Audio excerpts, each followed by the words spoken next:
तो देवियों और सज्जनों, तो आज की इस वीडियो में हम लोग लगाएंगे अपना सवाल नंबर 2। तो सवाल नंबर 2 को पढ़ते हैं, आखिर सवाल नंबर 2 क्या है। तो सवाल नंबर 2 में क्या है कि पूर्णांकों के निम्नलिखित युग्मों के HCF तथा LCM ज्ञात कीजिए। यानी कि LCM और HCF हमको बताना है कि क्या है, तथा इसकी जांच भी कीजिए कि दो संख्याओं का गुणनफल यानी कि दोनों संख्याओं का गुणा इज इक्वल टू यानी कि बराबर LCM होता है लासा और HCF होता है मासा, यानी कि लासा और मासा के गुणनफल के बराबर है। तो सबसे पहले हमारा काम रहेगा कि इसका LCM और HCF निकालना। और सबसे पहले हम निकालेंगे इसका LCM और HCF। उसके लिए क्या करेंगे, इसके अभाज्य गुणनखंड कर लेंगे दोनों को। और देखो, तुमको अगर काटना नहीं आ रहा है इन दोनों को, तो तुम जाके डिविजिबिलिटी यानी कि विभाज्यता पढ़ सकते हो, जो कि मैंने बहुत ही डिटेल में पढ़ाया है, विद क्लास नोट्स के साथ पढ़ाया है। उसका लिंक भी तुम्हें डिस्क्रिप्शन में मिल जाएगा, तो वहाँ से जाके उस वीडियो को पहले देख के आना।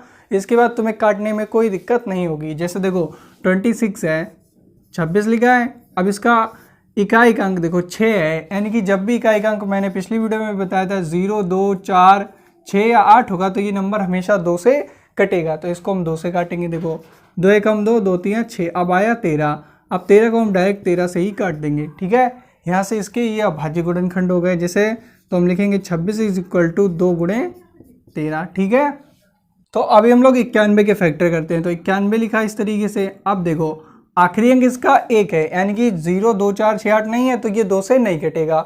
अब 3 से कैसे पता करेंगे कि इसके अंकों को जोड़ लेंगे। 9, 1, 10, 10 को 3 से भाग दे के देखेंगे, भाग जा नहीं रहा है, यानी कि ये कट नहीं रहा है। ठीक है, ये कट नहीं रहा है, तो ये संख्या भी 3 से नहीं कटेगी।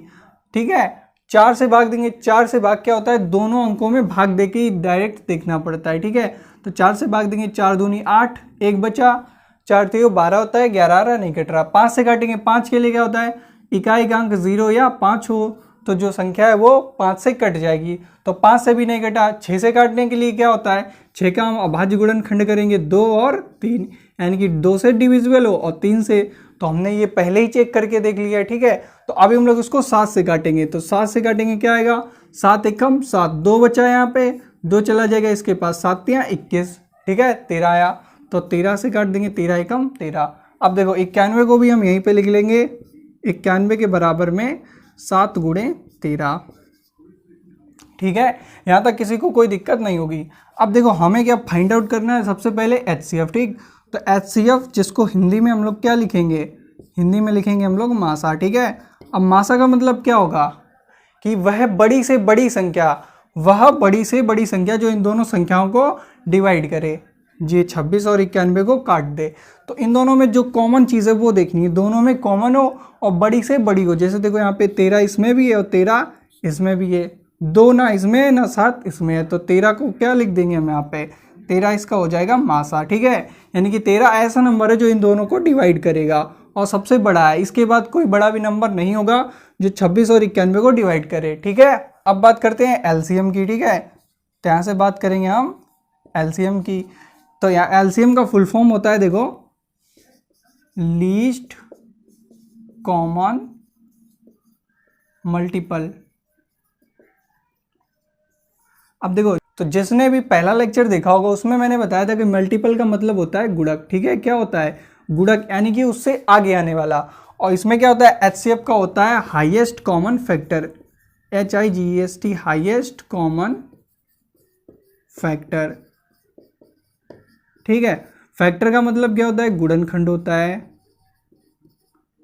यही बात समझने वाली है। देखो गुणनखंड का मतलब क्या होता है, उस संख्या के अंदर ही होगा। ठीक है, गुणन, जैसे यहाँ पे देखो 13 और 2 इस 26 के अंदर है, 7 और 13 91 के अंदर है, तो इसके अंदर से ही हमने मासा को फाइंड आउट किया। ठीक है, और मल्टीपल में क्या होता है, यानी कि गुणक जो LCM आएगा, गुणक, गुणक क्या होता है, जैसे बढ़ता हुआ, यानी कि पहाड़ा जो टेबल हम पढ़ते हैं, जैसे 2 है, 2 का गुणक क्या होगा अगला 4, फिर उसके बाद 6, 6 के बाद 8, तो ये होता है गुणक। यानी कि इन दोनों संख्याओं का अगर हम LCM निकालेंगे तो इन दोनों से बड़ा आएगा। ठीक है, इनका LCM निकालते हैं। ठीक है, देखो 26 और 91, अब इन दोनों में देखना है, जैसे 2 13 लिखा, 7 13 लिखा है, तो सारी संख्याओं को हमें लिखना है। जैसे 2 देखो कॉमन हो या ना हो, 2 लिखा। ठीक है, 7 भी है, 7 को भी लिखा। अब 13 2 बार है, तो इसको हम 2 बार ना लिख के 1 बार ही लिखेंगे, गुणे 13। अब देखो गुणा किस तरीके से करना है, जिस तरीके से आप आसानी से कर सको। जैसे 13 सत्ते 91, 91 दूनी 9 दूनी 18 और 1 1 2, तो हो जाएगा 182 यानी कि 182। ठीक है, तो HCF और LCM हमने निकाल लिए। अब हम क्या करेंगे, अब हम इसकी जांच करेंगे कि दो संख्या को गुणनफल बराबर LCM गुणे HCF। ठीक है, जांच किस तरीके से करनी है, देखो ये फॉर्मूला होता है। ठीक है, क्या होता है ये फॉर्मूला, ये इसको बोलते हैं, इन्होंने तो लिख दिया है डायरेक्ट, बट ये आपको याद भी रखना है। ठीक है, तो यहाँ पे हम लिख लेंगे इस चीज़ को, दो संख्याओं का गुणनफल